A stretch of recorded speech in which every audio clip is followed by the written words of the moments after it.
All right, Chapter 9 is Defendants and Victims. The learning objectives are the three characteristics of defendants, victims, and witnesses. Views the court process. Describe how the court actors view victims and witnesses. Prior relationships between the defendants and the victims. The three types of programs that are designed to aid victims and witnesses, and the victims programs for aiding victims, where there's programs that manipulate these victims.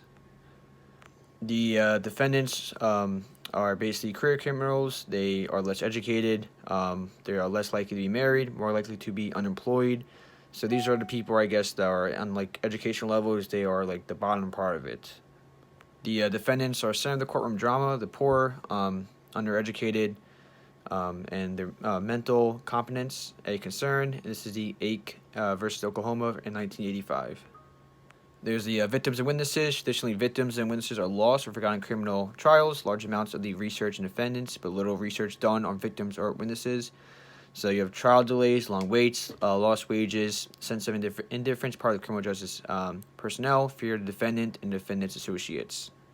The victims and the witnesses, they travails of testifying. They avoid being rattled, cross-examination.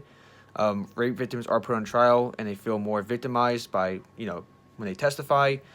These victims still express support of the system, but not really in a different way. Just my opinion of being like a rape victim. Like I never was a rape victim, but just it's a traumatized experience, and just putting them back on that trial, making them relive what happened. I think it's awful. I mean, I know it's kind of where like you have to, so you can try to put the person away, and so the jury and the judge get like a story, and and I guess try to perform justice. But it's still, I mean, you had to relive that trauma. Even if it doesn't have to be rape, it could be anything you went through. Like someone had you at gunpoint, and reliving in that trauma, I think it's an awful thing, and that's why I don't think court is necessarily fair in a way, because they are so traumatized. They might not remember, or might not want to tell the truth, because if they tell the truth and this person gets out of jail, or let's say this person doesn't even go to jail, or gets out of jail 10 years later, they can go for this person. I mean, like, you got me in jail, so I'm gonna come out and go for you now,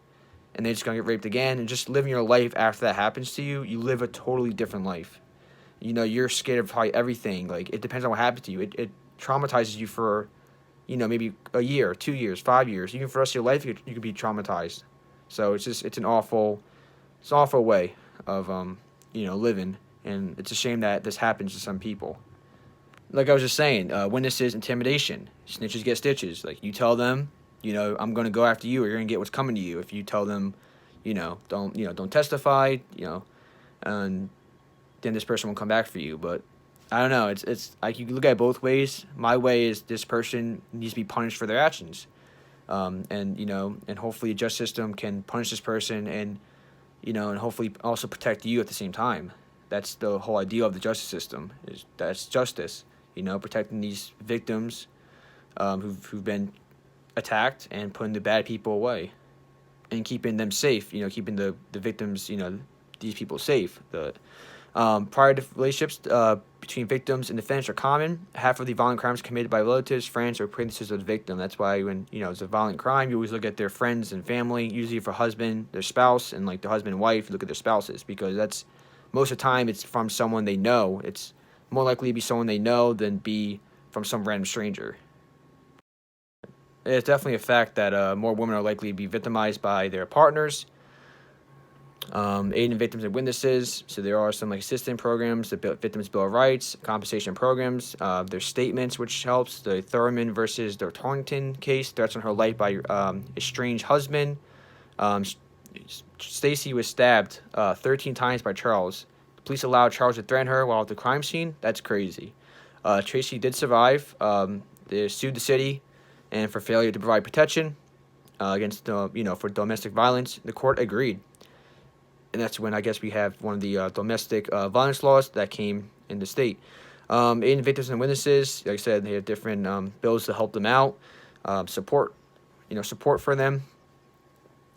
Just some thinking points about what does it offer to the victim, the Bill of Rights, etc.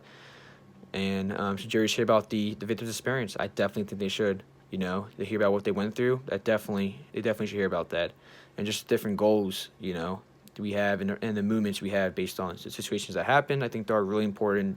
When stuff happens, we learn from them and we put programs and policies in place to prevent them from happening again in the future. So these are all really, really, really important chapter, which was defendants and victims.